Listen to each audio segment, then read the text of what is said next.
It's Ricky Rich with Black Primacy with a quick question. Have you downloaded the Black Primacy app yet? If you haven't, don't worry about it. I just wanted to remind you that it is the #1 way to find Black-owned businesses near you. Whether you're looking for food, fashion, or services, we've got you covered on this app. So download it now and start supporting Black-owned businesses in your area today. All right, link in the description.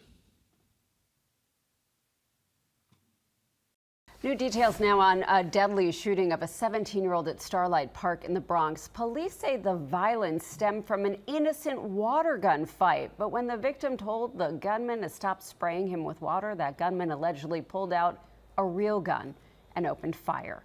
Eyewitness News reporter Anthony Carlos spoke with the teen's heartbroken mother, who says this is not the first time she's experienced a devastating loss due to gun violence.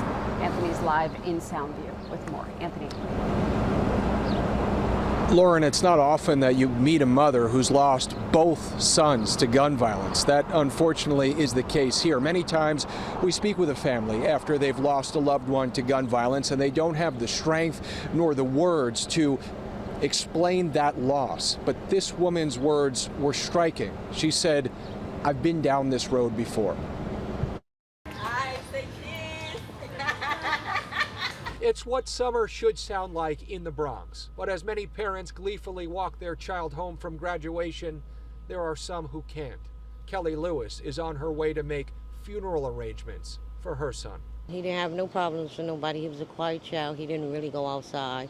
So that's the more shocking part of it. But on a sweltering Tuesday evening in June, Miss Lewis says her 17-year-old son, Daryl Harris, the homebody, asked to go out to Starlight Park.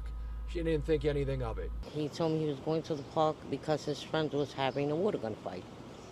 Police say someone brought a real gun to that water gun fight, and when Daryl told them to stop squirting him with water, they shot him with bullets in the head and in the arm.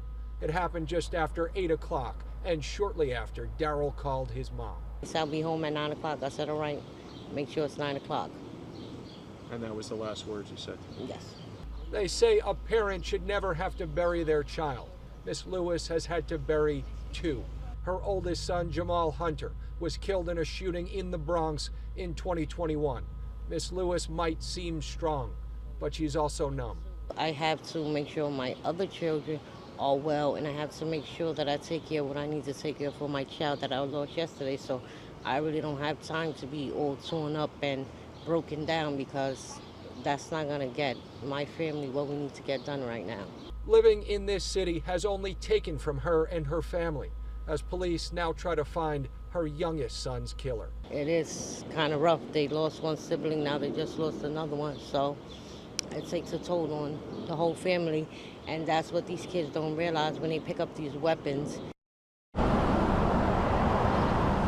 Yeah, how do you answer those questions? How does something like this happen in a beautiful park like this during the summertime? Miss Lewis says that an arrest was made in her older son's killing, and that person was convicted, she says, but her youngest son's killer is still out there right now, and that arrest is very important because police need to pick apart at this motive. What else did this have to do aside from a water gun fight? We're live at Starlight Park in the Soundview section of the Bronx. Anthony Carlo, Channel 7 Eyewitness News. All right, I hope you enjoyed the video. Please check out the other content that we have on this channel. But before you go, I wanted to remind you again not to forget to check out the Black Primacy app. It is the best way to connect with Black-owned businesses near you. They need your support. We need your support. Link in the description.